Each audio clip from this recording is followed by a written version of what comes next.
I just want to know if it's my baby. They're still not telling me nothing. It takes nothing. It's nothing to take a picture.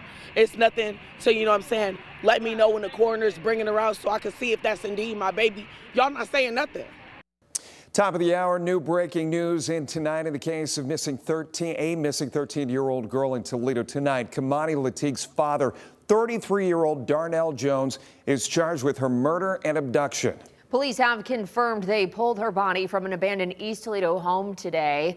Kei'Mani had not been seen alive for the last 6 days. Her family, friends, and community had been searching for any signs of her. Additionally, social media videos appearing to show Toledo police taking Kei'Mani's grandmother, Dorothy Latigue, from her home in handcuffs today.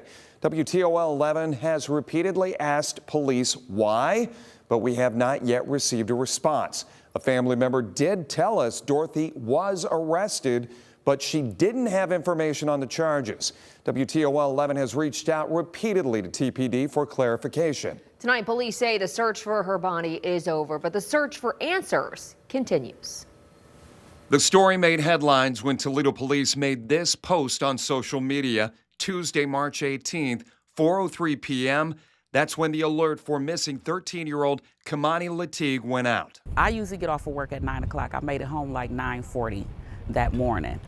Okay. She wasn't here. WTOL 11 talked with Kei'Mani's grandma the following day. She said she saw something unusual when she came home from work and called TPD. There were things in the floor that should not have been. That's what caused the alarm. So I called the school to speak with her. I asked them, could I speak with her? And then they did. They contacted the principal, her teacher, and the gym teacher, and all three of those guys said that she was not there. 2 more days passed. Now 72 hours since anyone has last seen Kei'Mani alive. Family, friends, and even strangers came out to search for her. So let's scour throughout here. The group spent the weekend alongside Kei'Mani's mother looking for any signs of the 13-year-old girl. Honestly, this is breaking me. I've been falling the apart since I found out. I've legitimately been on social media since the minute I found out, spreading awareness, sending out flyers, contact information, anything to get my baby home. I have not slept in 3 days. I have not ate in 3 days. We need all the support we can get from anybody. We don't care who it is. Please just come out and help us find my niece. The next day, Sunday, March 23rd, a felony abduction charge filed against Darnell Jones. Jones is Kei'Mani's dad, and court records show he was the last person with her before she went missing. This man has been to my house several times. He usually takes her for weekends to his house to visit with him and his other children. And I feel deceived. Like, you played for so long in my face, like you was her dad, like you really had her best interests at heart. But where is she? If my baby don't make it home, I will never be okay again. And I hate to say that because I have other kids. That fear became reality when police pulled a body from a home on Miami Street in East Toledo. A body Kei'Mani's grandmother says is the missing 13-year-old girl. Darnell Jones reportedly told police he saw his daughter late Sunday night. He claims she called and said she was afraid someone was trying to break into her grandmother's home.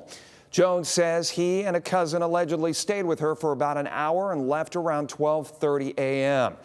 Police now say he gave inconsistent statements about being with Kei'Mani that night. Once again, he is now charged with murder and abduction. It was just after 3 o'clock this afternoon when police pulled Kei'Mani's body from a burned home on Miami Street in East Toledo.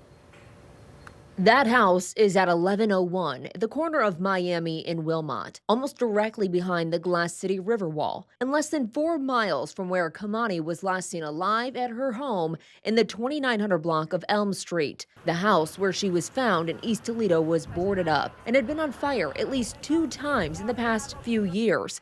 The most recent, July 14th, 2022, just a few months ago before that, in May of 2022. The young girl's death has created plenty of reaction today from family members and the surrounding community. Toledo Mayor Wade Kapsakavage also weighed in on the tragedy tonight. He spoke with Steve Iwanek, who joins us now. Steve, he's wanting justice just like everybody else. Yeah, that's right, guys. Kei'Mani was visibly frustrated with me, even getting a bit emotional in our conversation earlier today, telling me that what's happened in the last week to Kei'Mani demands accountability and answers. Baby is in that house, and my baby is deceased. I cannot wait to see it's done. For days, Tiara Caston, the mother of 13-year-old Kei'Mani Latigue, searched and searched, hoping to find her little girl. Caston says she last saw her on March 15th. We played video games. We played. We talk mess. You know, that's what we do. We roast each other, all types of stuff. But it's all love. Kei'Mani was reported missing on March 18th from the 2900 block of Elm Street in North Toledo, according to Toledo police. Since then, family, friends, and community members spent days looking. But Monday, police say they found a body in this abandoned house in East Toledo. That was around 1:30 in the afternoon.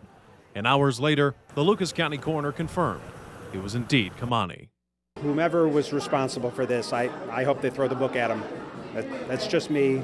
Toledo Mayor Wade Kei'Mani offered his sympathies, calling the events unfair and saying justice needs served. It's no one deserves what this young girl went through, and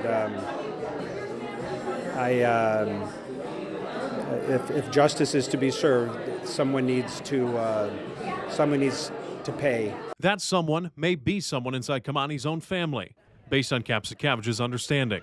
To know that all along there were folks inside that family that looks like knew that this wasn't going to end well is just, I mean, that's more dishonesty, I think, than a lot of people could wrap their brains around. Outside the East Toledo house, community members showed love to Kei'Mani.